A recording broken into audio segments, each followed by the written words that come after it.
Selamat pagi Bu Desika.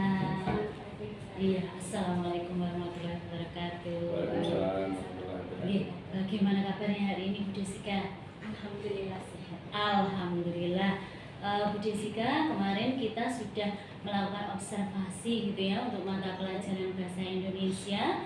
Bisa dijelaskan dulu Bu tujuan pembelajaran pada saat Ibu melakukan pembelajaran itu apa Bu Desika? Tujuannya adalah agar anak mampu mempresentasikan teks laporan hasil observasi yang telah dibuat. Jadi di pertemuan sebelumnya itu anak-anak memang melakukan observasi. Oh gitu ya. Jadi ada beberapa tempat yang mereka observasi, diantaranya ada koperasi sekolah, ada masjid, perpustakaan, taman tengah, lapangan basket seperti itu dan aula bahan. Oke. Setelah melakukan proses pembelajaran kemarin itu, refleksi dari Bu Desika terhadap pelaksanaan pembelajaran itu seperti apa Bu Desika? Refleksi Jadi alhamdulillah pembelajarannya berjalan dengan lancar.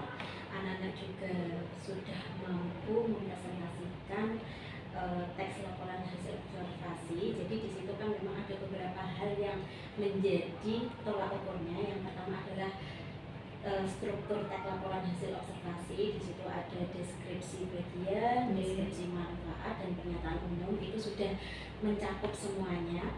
Yang kedua, mereka mampu menganalisis unsur kebahasaannya Bu. Di situ ada afiksasinya, ada kalimat definisinya, ada kalimat deskripsinya. Kemarin itu ketika melakukan pembelajaran itu memang tidak semuanya Bu, memang tidak semuanya karena keterbatasan waktu. Iya memang. Tetapi di situ sudah ada beberapa diferensiasi produknya. Iya, betul sekali. Bisa terlihat. Kemarin ada yang berbentuk scrapbook, ada yang berbentuk video dan infografik seperti itu. Kalau menurut saya, penilaian saya itu anak-anak sudah mampu dan bisa untuk mempresentasikan itu. Terus yang selanjutnya adalah untuk area itunya Bu, area pengembangannya Bu. Jadi untuk area pengembangannya memang ada 3 hal yang saya soroti. Yang pertama adalah sikap profil pelajar Pancasilanya yang pertama. Yang kedua adalah ada diferensiasi prosesnya, diferensiasi produknya seperti itu. Dan di situ KSN-nya muncul. Oh iya. Di situ KSN-nya muncul itu ini saya sambil membaca catatannya ya. Di situ ada keterampilan berrelasinya muncul, ada keputusan bertanggung jawabnya muncul, dan kesadaran dirinya muncul. Untuk yang keterampilan berrelasi, di situ kelihatan sekali bagaimana anak itu bekerja sama untuk mempresentasikan yang telah mereka dapatkan seperti itu. Sebelumnya kan saya memang menayangkan video motivasi. Saya beri gambaran bahwa ketika kamu bekerja sendiri ini tidak akan optimal. Terus di situ ada sebuah video motivasi bahwa ketika kalian bekerja sama-sama juga hasilnya akan baik, dan itu mereka praktekkan. Iya, itu menarik sekali. Itu akan menimbulkan anak motivasi untuk bekerja sama gitu ya Bu Desika ini. Oke. Kemudian ketika melaksanakan pembelajaran kemarin ada hal yang menurut jenengan masih kurang yang perlu ditingkatkan seperti itu Bu Desika? Kalau masih kurang saya sadar karena ini kelas 10. Baru pertama kali dia peralihan antara SMP ke SMA, mungkin ya grogi ya jelas. Terus kedua itu mungkin tata bahasanya Bu, masih yang ada bahasa Jawanya dicampur-campur seperti itu. Terus selanjutnya itu untuk yang penanggapan. Jadi saya itu sebelum mereka melakukan presentasi memang kami membuat kesepakatan tentang presentasi. Di antaranya adalah berapa waktu yang dibutuhkan. Terus nanti misal kelompok 1 yang maju, penanggapnya kelompok berapa, penanyanya kelompok berapa, itu sudah kami setting, maksudnya sudah kami sepakati seperti itu. Jadi dan ketika anak-anak bertanya itu, pertanyaannya itu masih yang ngapain ditanyakan, di situ sudah ada. Dia hanya ngejar ini yang saya lihat ya, dia mungkin hanya ngejar yang penting tanya. Menggugurkan tanggung jawabnya seperti itu. Itu untuk yang pertama, kelompok pertama itu masih seperti itu. Kelompok selanjutnya habis itu kan saya evaluasi, jadi satu kelompok maju, habis itu ada evaluasinya ya. Untuk di presentasi kelompok 2 itu sudah agak lah. Memang belum sesuai dengan harapan, tapi saya yakin anak itu berproses. Nggak ada bayi yang lahir langsung jalan ya Pak. Jadinya prosesnya seperti itu ya enggak apa-apa. Oke. Kemudian Bu Desika terkait dengan diferensiasinya, karena ini tadi termasuk area pengembangan ya Bu Desika. Kemarin saya ini sambil saya mengevaluasi dari hasil observasi kemarin, itu sudah terlihat adanya diferensiasi seperti itu di konten dan juga produknya dari anak-anak yang tadi macam-macam ya, ada infografis dan sebagainya. Kalau untuk evaluasi dari produk-produk itu Bu, apa yang jenengan lakukan? Penilaiannya ya? Iya. Oh ini penilaiannya? Iya. Jadi gini, jadi saya itu memang sudah menyiapkan rubrik penilaian Bu.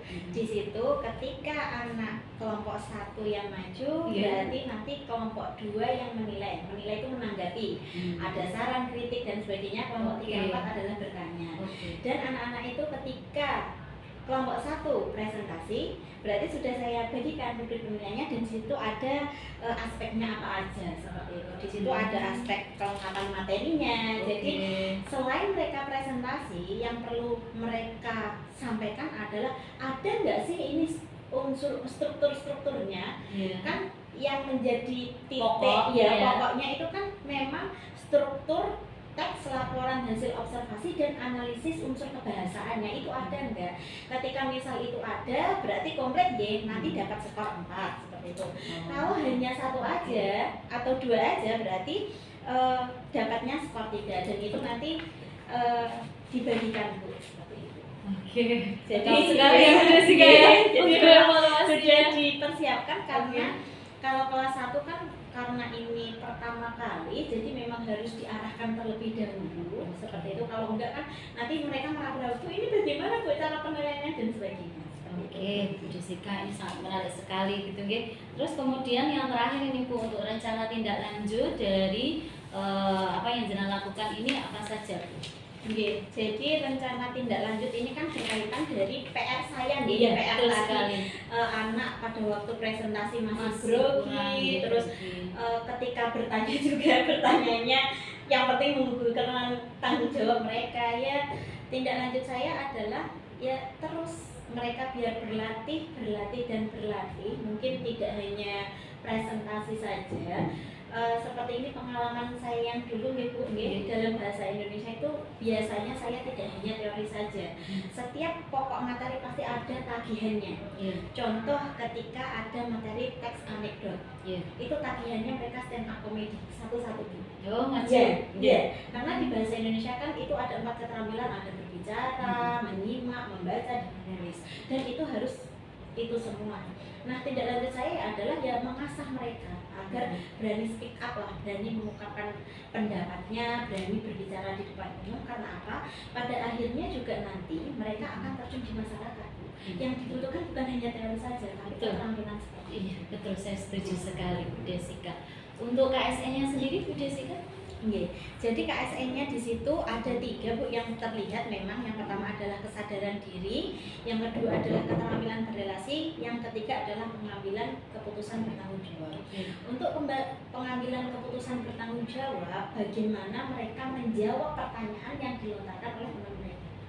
Apakah jawaban itu sesuai enggak, bisa enggak dipertanggungjawabkan seperti itu.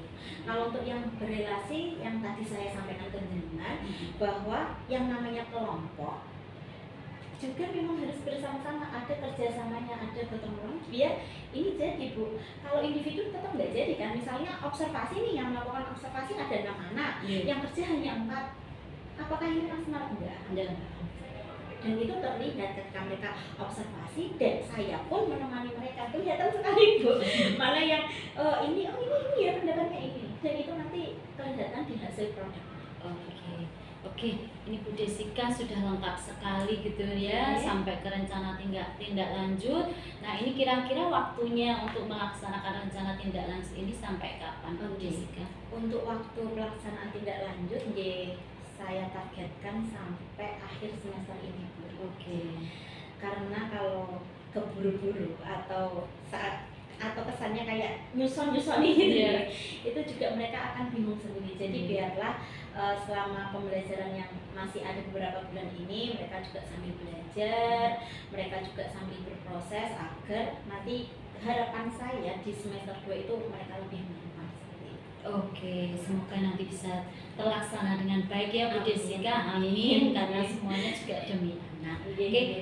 Ini cukup untuk percakapan kita pada pagi hari ini. Saya mengucapkan terima kasih atas waktunya Bu Desika. Terima kasih. Assalamualaikum warahmatullahi wabarakatuh. Ini sedikit untuk mengomentari.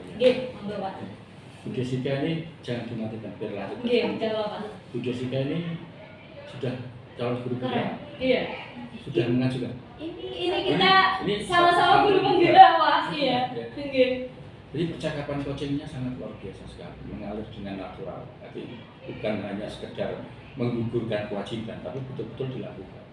Harapan kita adalah bagaimana nanti Bu Desika ini untuk membudayakan ini. Karena kalau kita nggak merefleksi seperti ini, ya kita akan monoton saja. Tidak tahu. Jadi kita harus butuh orang lain untuk membantu kita dalam merefleksi apa yang sudah kita lakukan. Sudah sangat keren ya. Tadi prinsip coachingnya Bu Fitria sudah membangun suatu kemitraan. Artinya tidak ada atasan, tidak ada bawahan. Kita posisinya sejajar ya. Jadi Bu Fitria sudah melakukan itu dengan baik sekali ya. Di posisinya sejajar sehingga Bu Desika nyaman untuk mengatakan apa yang sepos. Jadi dia bebas untuk mengekspresi dan menentukan tujuannya sendiri tadi kita katakan Bu Fitria ya. Terus membangun proses kreatif ya, sudah melaksanakan proses kreatifnya. Jadi pertanyaannya adalah membawa Bu Desika untuk sampai pada tujuan yang diinginkan. Jadi itu sudah dilakukan dengan alur data yang sangat teruntut sekali. Cuma ketambahan identifikasinya sudah masih perlu diperdalam. Terus kemudian dukungannya harus ada, dukungan menjalankan itu. Hanya tidak prinsip, memang sudah bagus. Itu kan alur kita tidak harus dari itu. Namun lebih bagus kalau dengan untuk menjalankan itu kan kita butuh dukungan apa? Dukungan tidak harus apa? Jadi itu perlu ditambahkan. Keren sekali ya Bu Fitria mampu mendengarkan yang sering justru itu. Berarti jenengan ada memberikan pertanyaan yang berbobot, menggali coach untuk mengeluarkan semua ide-idenya dan gagasan-gagasan. Itu luar biasa dan sudah memaksimalkan potensi. Jadi Bu Fitria percakapan membangun sampai tindak lanjutnya dan sangat smart sekali ya. Tindak lanjut konkret yang berasal dari rekan sejawat dari coaching. Percakapan adalah percakapan yang sangat apa ya, menginspirasi. Itu keren, luar biasa. Jadi ini yang kita harapkan. Jadi naturalnya dari Pak Ram itu akan seperti itu walaupun dia tidak dari guru penggerak sekalipun, karena kuncinya di coach. Ya, kuncinya di coach, bukan di coachingnya. Jadi siapapun coachingnya, kalau dia tidak dari guru penggerak sekalipun, kalau alur pertanyaan jenengan seperti itu, dia akan terbawa seperti itu. Jadi jangan berpikir yang bisa melakukan teknik coaching ini ada dari kalangan guru penggerak, tidak. Selama coachnya itu memahami menjadi seorang coach yang baik, siapapun dia bisa kita coaching. Itu Bu. Dan ini budayakan untuk kita menggunakan itu dalam proses pembelajaran kita. Selalu dilakukan. Terima kasih Bu Desika, ya, luar biasa, Bu Fitria, luar biasa. Harapan kita, inilah calon pemimpin masa depan. Tidak textbook ya. Artinya materi-materi dari guru penggerak itu dasarnya. Ibarat itu jeruk, itu hanya kulit-kulitnya. Jenengan harus kupas dulu. Setelah dikupas baru buahnya dimakan. Kalau dia langsung materi dari guru penggerak langsung dia makan, itu pahit rasanya. Kayak dagelan. Itu ya. Jadi kupas kulitnya, makan buah jeruknya. Itu dari saya. Terima kasih Pak Najib, terima kasih Bu Desika.